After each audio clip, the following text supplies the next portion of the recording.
Alright guys, what is up? It's your boy Beast here. Welcome back to some more Pokemon X and Y Wi-Fi battle stuff. Now this is a match against someone by the name of Alberto, who I found on the Smogon forums, I think.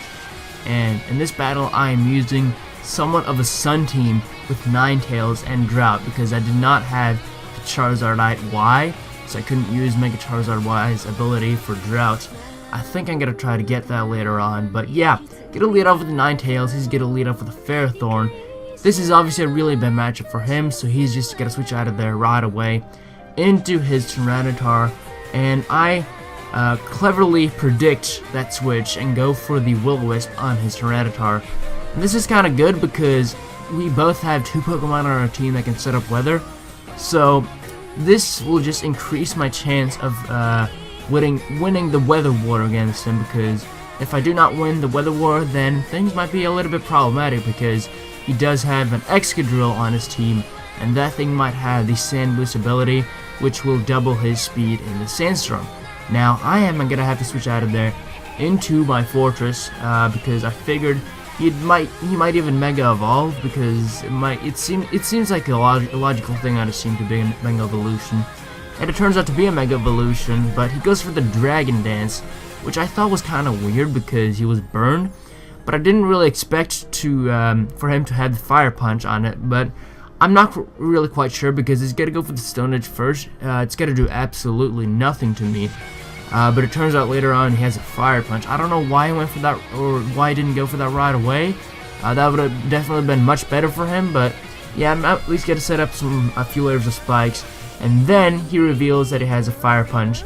It's gonna do quite a lot of damage considering that he's burned, but still, it does. I am times per week to it, so it kind of makes sense either way. And I think I'm gonna switch out of there into my Gastrodon, because I know I can take at least one move from him no matter what, because I do resist his Stone Edge and Fire Punch, and he's burned, so I can just probably recover that off with leftovers.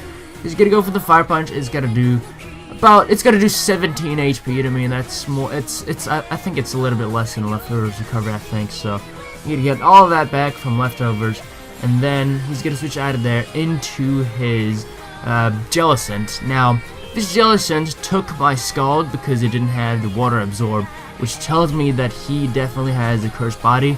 Cursed Body will make it a 30% chance of incoming moves to be disabled, which can be quite problematic. I used to use it before. It's actually quite good, but it kind of relies on luck a lot of the times, so that's why I use Water Absorb, because it's more reliable, I guess. But he's gonna make a double switch into his Excadrill. I guess he was predicting like another switch or something, but I'm not gonna switch out of that. I'm gonna go for the Toxic, but it's not gonna affect it because it's a Steel type. But he's just gonna go straight for the Rapid Spin, get rid of those spikes that I worked so hard for, and I was like, dang, I kind of wanted those spikes to be there, but I guess I'm just gonna have to deal with that later on.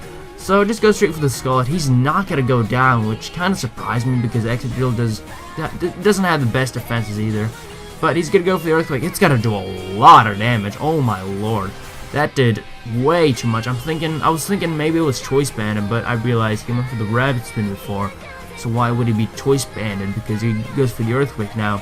But he takes himself out of there with the Life Orb though, so it's still cool. Now in comes his Azumarill. I'm just gonna leave this Gastrodon in here as fodder, because I kinda don't need it, and it's quite useless either way. It wouldn't really work out using Recover, because most things on his team is faster than me, and I'm just gonna go straight into my Ninetales just to get up that Sun again, and just to scare down his Azumarill, because I kind of wanted to scout what kind of item he had. Had he been Muscle Banded, he would have probably not switched out right here, but again, he could be bluffing, so I want to be kind of careful with that. Now, I go for the Flamethrower, predicting another switch than his Jellicent.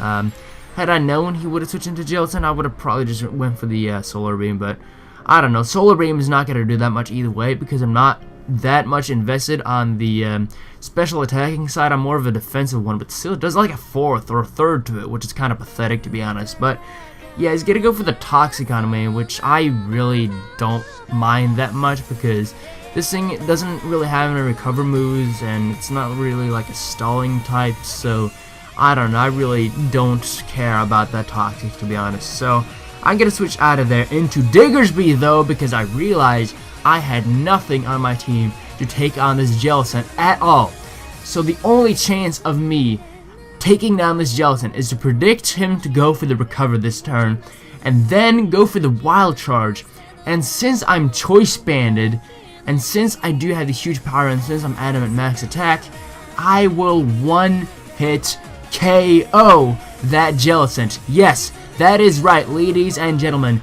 Diggersby KO'd a Jellicent in one hit with wild charge. Oh my god, that was just the most epic moment in the game right there.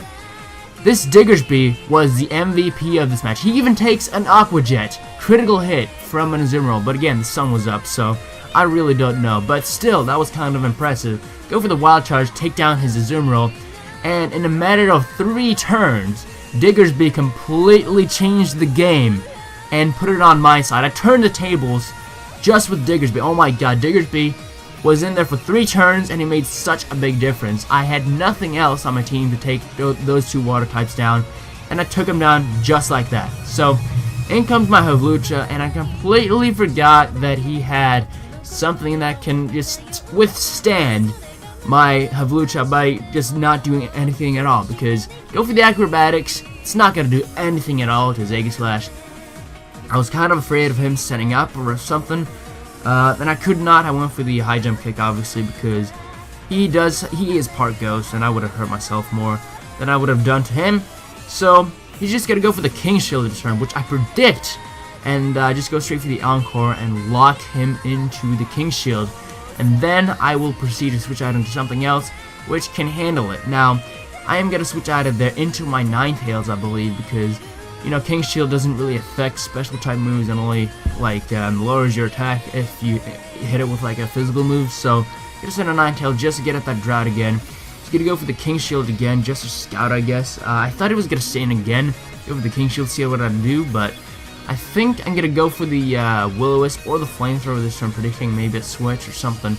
And indeed, he will switch out of there into his Tyranitar, I think.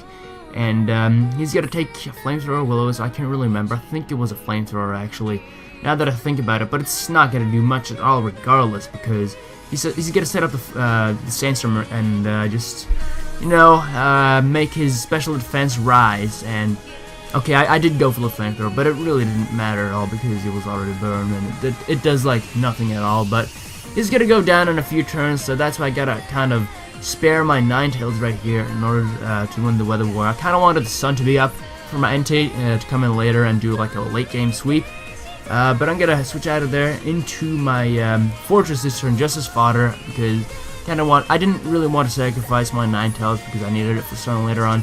So he's going to go for another Stone Edge, and then he will proceed to go for the Fire Punch just to take me down, but he's going to go down as well because of the burn. So things are looking kind of good for me. I can just send in my Ninetales next turn, and both of his next Pokemon are Fire type weak, so I can probably handle him with both of my last pokes because they're both Fire types.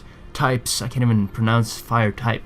But yeah, both of my last Pokemon are Fire types, and both of his are Steel types, so I really do have a big advantage right here. I can just go straight for the Flamethrower or the Will-O-Wisp if I so wish to. I think I go for the Will-O-Wisp first in case he gets, like, a lot of stat boosts from Swords Dance or something. So I didn't really want to risk that, but he's going to try to go for Swords Dance. It's not going to work because I burned him, so I kind of had that locked down so he wouldn't get a late game sweep.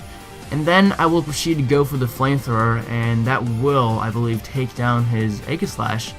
I'm not quite sure what's going to happen right here, but it's pretty much my game at this point because he can't really do much at all unless he gets like +6 and a few critical hits or 2. I don't know. But actually, I switched out of there into my Entei. Okay, I wanted Entei to finish the job because Entei is more epic and he's kind of cool, you know. But he's going to go for the King Shield. It's not going to work because I didn't go for a move.